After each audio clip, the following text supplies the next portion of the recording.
Hey guys, it's Reading Wednesday and it's Charlotte Gaming, and today I'll be reading chapter 18 of Witchlings by Clarabelle A. Ortega. A fact about her: she works from home, I think, yeah, and she just made this book. I think like a month ago, and she's making another series. I think it's coming out in spring. Anyway, let's get to the chapter. Chapter 18, a perilous, chaotic, and kind of fun slumber party. Don't mind me because I have kind of like a little cold. I can't believe we're using your baby brother as bait, Thorn said. The three witchlings were having a sleepover that was really a cover for something else, a trap. Tonight was the vote on the Amendment S and Ravenskill. And if Seven's theory was correct, there would be another string of Kuko attacks, making this the perfect time for the witchlings to strike. They had created a trail of jelly-bean fish in the trees, starting with the cursed forest and leading to Seven's backyard, where they had installed a series of bells to alert them to the Kuko's presence. There they had placed another lure, an enchanted burlap sack, Beefy, completed with his clothes, so the monster would be able to smell him. Once the Kuko realized it was a fake Beefy, it would leave, and the witchlings would follow it right to the night beast's den. It's not actually Beefy, said Valley. Plus, the Grand warded Seven's house and put extra protections on Beefy's room. He'll be safe. These smell like farts, Seven said, putting another fish in a pod and handing it to Valley. Valley shimmied up the weaving willow in Seven's backyard, placed the pod, and slid down with the grace of a jaguar. It's probably your breath. Seven gave Valley a sarcastic smile. Okay, that was last pod. They walked through Seven's yard, the sun making rainbows against the crystal wind chimes hanging from the trees. It would be at least 4 hours before it was dark, and the Kukos came out, so they made their way up to Seven's room to wait. Oh, I almost forgot. I have a surprise for you. Goats. I have a surprise for you, goats. I'll be right back. Thorn dashed out the door, and they heard a door downstairs creak open, then shut. Thorn's footsteps raced back up the stairs seconds later. Okay, she said, out of breath. I asked your mom to put these in the closet in the coat. Hold on. Okay, she said, out of breath. I asked your mom to put these in the coat closet so it wouldn't spoil the surprise. You ever considered trying out for the running club? Asked Valley. You were frogging fast. Thorn blushed. In her arms were 3 large garment bags made of what looked like fancy yet sturdy materials. I worked on these for days.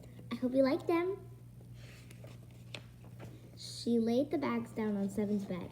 This one is yours, Seven. She pointed to the first bag. The middle one is Valley's.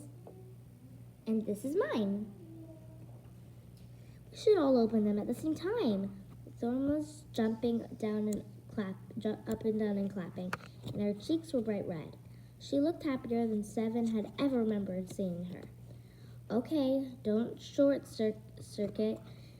Seven smiled and walked over to her bag. Valley and Thorn did the same, standing in one of their respective bags.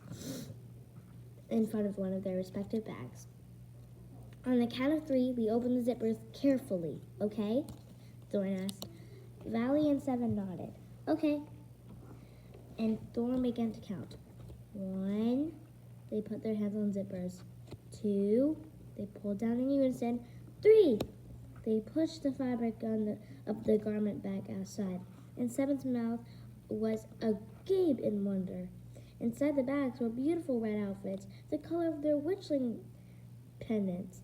But somehow, Thorn had made the color Seven always thought would be too ugly and muddy absolutely stunning. Seven reached out to touch her outfit, and her eyes welled with tears. A thick, shimmering red thread stitched every piece into place. The fabric was supple and luxurious feeling. Each outfit came with a cape, dark red pants, except for Thorn's symbol since she usually only wore skirts, and a matching shirt and vest. Each vest came fashioned with a harness that held small vials for Seven, holsters for Valley's blades, and darts for the three of them. Thorn's outfit had gloves with needle-like spikes that sprung up from the knuckles, and Seven's had a small golden dagger that gleamed in the light. "These are incredible, Thorn," Seven said. "We're going to look so dope." Thorn's eyes lit up. "I was hoping you'd say that. These remind me of the humdrum story my mother told me about." Valley picked up her cape and spun it around and onto her shoulders expertly, and buttoned the brass button at the neck. "Little Red Riding Hood." The story goes that a young girl is going to her grandmother's house, but stops to pick flowers on her way, even though her mother told her to go straight there. She's tricked and almost eaten until a woodsman saves her. "I want to try the whole thing on." "What tries to eat her?" Seven asked. I don't remember. It was something ugly. We should try on these to make sure the measurements are all okay, and also to take a picture," Thorn said excitedly. Seven and Valley groaned in unison. "Must we document everything?" Seven asked Seven. "Yep, I'll change in the bathroom." Thorn grabbed her garment bag and sprinted out the door. "I'll go to the closet." Seven took her outfit into the large closet in her room, leaving Valley to change in the room. "This feels so nice," Seven said, slipping the pants on. I don't think I've ever worn anything this expensive." "I'm scared to rip it." Her face went red, suddenly thinking how silly she must sound to Valley. She probably wore expensive stuff like this all the time, being from Hill and all. "I know, it feels like wearing a marshmallow," Valley said. A little bit of embarrassment. Seven felt waned, and she put on the rest of her outfit. There was even a hat, she noticed, and picked up the short red witch's hat and put it on. Everything fit like a glove. And once again, Seven found herself in awe of her new friend's talent. Are you both dressed?" Seven. "Don't. Are you both dressed?" Seven. "Don't you dare come out of the closet yet," Thorn yelled from the hall. "Yep," Valley and Seven said in unison. "She's still in there. Don't worry," Valley said. "Okay, on three, I walk in and Seven walks out. Valley, you just stand there." Seven giggled. Thorn was so excited, and it made her happy that despite everything they were going through, despite the reason for needing these outfits in the first place, they could still find pockets of joy and pride. It made her hopeful that they'd be able to find happiness no matter what in their faith. Together, they could find happiness in the most unexpected places. 1, 2, and 3. Thorn opened the door at the same time as Seven, and they both stepped into the room. Their suits matched perfectly, and each one of them complimented the others in a way that, without knowing exactly why, you knew you needed all three suits to be complete. It was some sort of magic Thorn had infused in them. Seven knew because she suddenly felt braver than she ever had. Shivers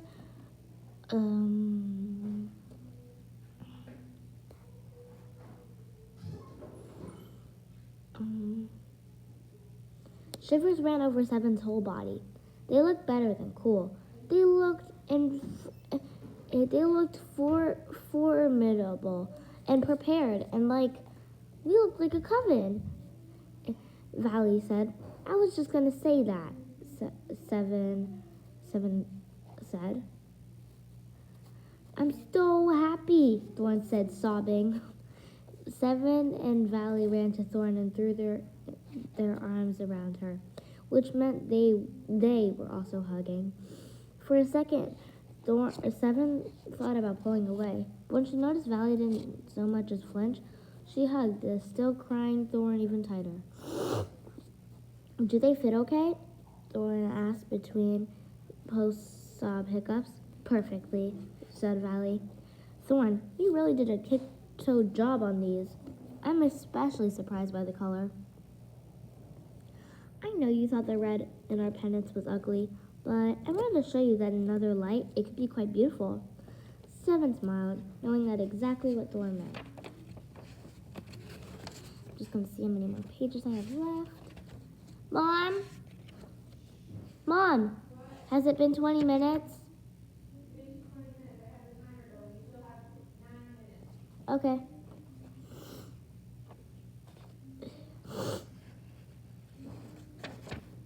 Hey, Thorn said, wiping her eyes as she pointed in the direction of Seven's plants. Speaking of beautiful, I didn't know these plants could be see-through. Seven ran over to their plant collection and then screamed. What? Valley asked, startled. I've been trying to grow this plant for months. Seven said. The opal Haworthia had been the most elusive of Seven's plant project. She tried everything from changing its position every 27 minutes one weekend to feeding it warm guts. Nothing had worked, so Seven had just watered the plant every morning in hopes of a miracle. It had just sprouted a very small leaf from the other night, but Seven had not noticed that it had grown to full size. I can use these to create invisibility potions. They won't work for very long, and you can't tell my parents because I'm not even supposed to have this plant. Seven chuckled. I can't even believe it finally worked. Seven screamed again, just as Fox called them down to dinner. They reluctantly changed out of their outfits, but not before modeling them for Seven's whooping parents. Dinner was mashed plantains with butter and fried cheese, Seven's favorite. We shouldn't be long, Telly said as they were clearing the dishes after dinner. Will you be okay? Seven said. Yes, the Grand Guard is stationed all around the town and at the Hall of Elders. If anything does happen, we'll be ready. And Grelda next door will come over to make sure you girls are okay while we're gone too. You don't need a babysitter. No offense to Miss Villabaz, but we're too old, Seven said. Also, if their plan worked, they would end up having to defend her and not the other way around. Seven thought, but did not say. Miss Villabaz was a really nice witch, but she was not a fighter. Well, just humor us then, Fox winked at Seven, because we're not asking, we're telling you. Seven cringed. Yes, ma'am. Roasted, whispered Valley, smiling as she helped dry the dishes. Seven's parents left for town after putting Beefy to bed, and Mrs. Villabaz had come over and promptly fallen asleep in front of the telecast Real Witch Lives of Hasting on Pumpkins. Ha, some protection she was. The Witchlings waited until she was snoring deeply and got back into their outfits. I feel like a warrior, Seven said, putting both hands on her hips. They were taking turns examining themselves in the mirror. We still need to take a picture. Don't forget, said Thorn. I'm feeling kind of sleepy, come to think of it, said Valley. Seven gave a big, exaggerated yawn.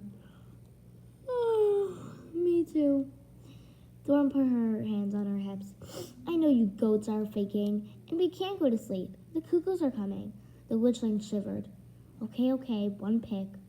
Seven put her hand over Thorn's shoulder and posed. Valley slid over to Thorn's other side, hands crossed in front of her chest. Sage geese! Thorn held up her portaphone and snapped a picture of the three of them. Valley didn't change her position, but she had shifted a bit closer to Thorn, and there was a small, shy smirk on her face.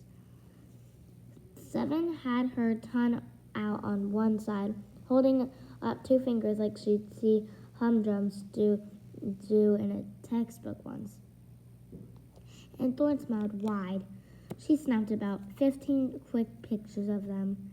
You said one, Valley protested, when Thorn had finally given them the go-ahead to relax. We need options. Thorn was already sifting happily through the pictures on Seven's bed. All jokes aside, we should get ready to stand watch, said Seven, looking out her window. The sun had dipped behind the mountains, and soon darkness would fall. Gotta go check on Beefy, and then we can go wait by the patio door. I'm pretty sure I can hear Miss Villabaz snoring downstairs. Seven shook her head before stepping out into the hall. As she tiptoed toward Beefy's room, Miss Villabaz's snores were so loud the floor was shaking. Wow, she must have had a really long day or something. But the closer Seven got to Beefy's room, the more the floor shook. That was really weird. Her heart skipped a beat, not from excitement, but from fear. She picked up the pace. Even though Beefy's room was just at the end of the hall, the distance seemed to stretch out infinitely. The walls grew larger, the lights dimmed, the floor beneath her legs intended for miles and miles. Seven could not get to Beefy's room quickly enough because what she heard wasn't snoring. It was growling. Seven threw open the door of her baby brother's room and found a cuckoo standing over his crib. The large double windows in Beefy's room were flung open, his white curtains fluttering in the night wind. Somehow the cuckoo had gotten in, despite the bells, despite all her parents' protections, despite the grand's protections. Beefy was fast asleep, and the cuckoo outstretched his hands, which was inches away from his chubby face.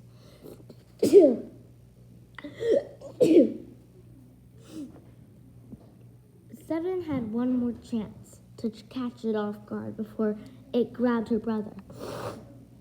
And she did the only thing she could think to do in that moment. She lunged at it. The cuckoo roared as Seven crashed into its body.